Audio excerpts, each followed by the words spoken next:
പിടിച്ചതിനേക്കാളും അധികമാണ് മാളത്തിൽ എന്ന് പറയാറില്ലേ, അതുപോലെയാണ് പുനർജനി പദ്ധതിയുടെ കാര്യങ്ങൾ. പ്രതിപക്ഷ നേതാവ് വി.ഡി. സതീശൻ കുരുക്കിൽ നിന്ന് വലിയ കുരുക്കിലേക്ക് നീങ്ങുകയാണ് എന്ന് പറയേണ്ടി വരും. 2019 വി.ഡി. സതീശൻ ഇട്ട ഒരു ഫേസ്ബുക്ക് പോസ്റ്റ് ഉണ്ട്.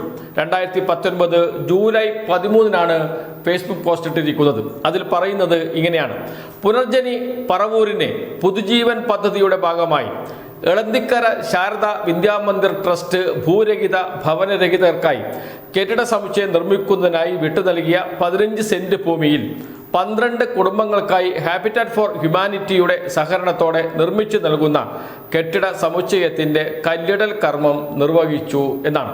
അതിനുശേഷം കല്ലിടൽ കർമ്മം നിർവഹിക്കുന്നതിൻ്റെ ചിത്രം അടക്കം കൊടുത്തിട്ടുണ്ട് 2019 ജൂലൈ 13.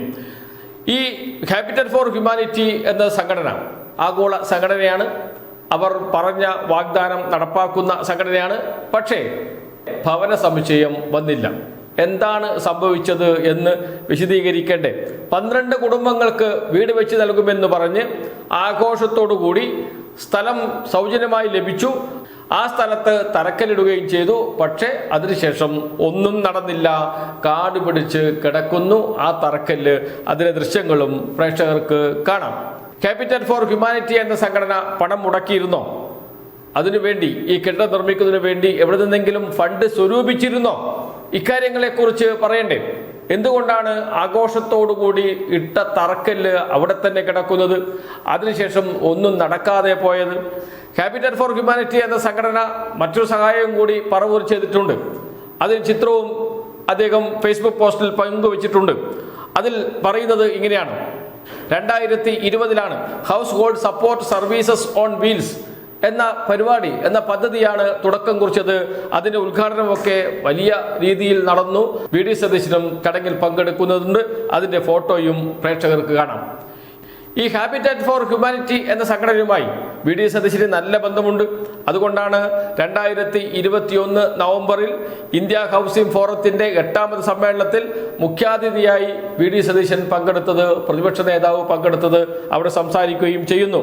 അതും വി.ഡി. സതീശൻ തന്നെ ഫേസ്ബുക്കിലൂടെ ലോകത്തെ അറിയിച്ചിട്ടുണ്ട്. ഗസ്റ്റ് ഓഫ് ഓണർ 23 നവംബർ 2021 10 മണി മുതൽ 11 മണി വരെ അദ്ദേഹത്തിൻ്റെ എന്ന് വെച്ചാൽ വി.ഡി. സതീശൻ്റെ പ്രസംഗം ഉണ്ടാകും എന്ന് പറഞ്ഞുകൊണ്ടാണ് ഈ നോട്ടീസും ഫേസ്ബുക്കിൽ വി.ഡി. സതീശൻ പോസ്റ്റ് ചെയ്തിരിക്കുന്നത് 2021 നവംബർ മാസത്തിൽ. എന്ന് വെച്ചാൽ ഹാബിറ്റാറ്റ് ഫോർ ഹ്യൂമാനിറ്റി എന്ന സംഘടനയുമായി അടുത്ത ബന്ധമുണ്ട് വി.ഡി. സതീശന്. ഹാബിറ്റാറ്റ് ഫോർ ഹ്യൂമാനിറ്റി എന്ന സംഘടനയാണ് വീട് വെച്ച് നൽകാൻ തീരുമാനിച്ചത്. അതിനുവേണ്ടി തറക്കല്ലിട്ടിരുന്നു. 12 ഭവനങ്ങൾ നിർമ്മിക്കുന്നതിന് വേണ്ടി, അതിനാവശ്യമായ കെട്ടിട സമുച്ചയം നിർമ്മിക്കുന്നതിന് വേണ്ടിയിട്ടാണ് തറക്കല്ലിട്ടത്. പിന്നെ എന്ത് സംഭവിച്ചു പറയണ്ടേ? എവിടെ നിന്നെങ്കിലും പണം വന്നോ? വന്ന പണം എങ്ങോട്ട് പോയി? ഹാബിറ്റാറ്റ് ഫോർ ഹ്യൂമാനിറ്റി എന്ന സംഘടന പണം ചെലവഴിച്ചിരുന്നോ? അവർ എവിടെ നിന്നെങ്കിലും പണം സ്വരൂപിച്ചിരുന്നോ?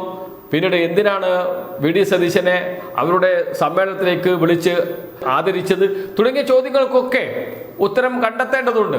അതുകൊണ്ടാണ് പറഞ്ഞത് പിടിച്ചതിനേക്കാളും അധികമുണ്ട് മാളത്തിൽ എന്ന്. പുനർജനി പദ്ധതിയുടെ പേരിൽ വലിയ തട്ടിപ്പ് പല ഭാഗത്തും നടന്നിട്ടുണ്ട്, പല രൂപത്തിലും നടന്നിട്ടുണ്ട് എന്ന് പറയേണ്ടി വരുന്ന ചില വാർത്തകളാണ് ഇപ്പോൾ പുറത്തു വന്നുകൊണ്ടിരിക്കുന്നത്. വി.ഡി. സതീശൻ്റെ തന്നെ ഫേസ്ബുക്ക് പോസ്റ്റുകൾ അത് വിളിച്ചു പറയുകയും ചെയ്യുന്നുണ്ട്. പക്ഷെ എന്ത് സംഭവിച്ചു ആ ഭവന സമുച്ചയത്തിന് എന്ന കാര്യത്തിൽ മാത്രം വി.ഡി. സതീശൻ മൗനം പാലിക്കുന്നു, മറുപടി പറയുന്നില്ല. വരും ദിവസങ്ങളിൽ അതേക്കുറിച്ചും അദ്ദേഹം എന്തെങ്കിലും പറയുമെന്ന് വിചാരിക്കാം.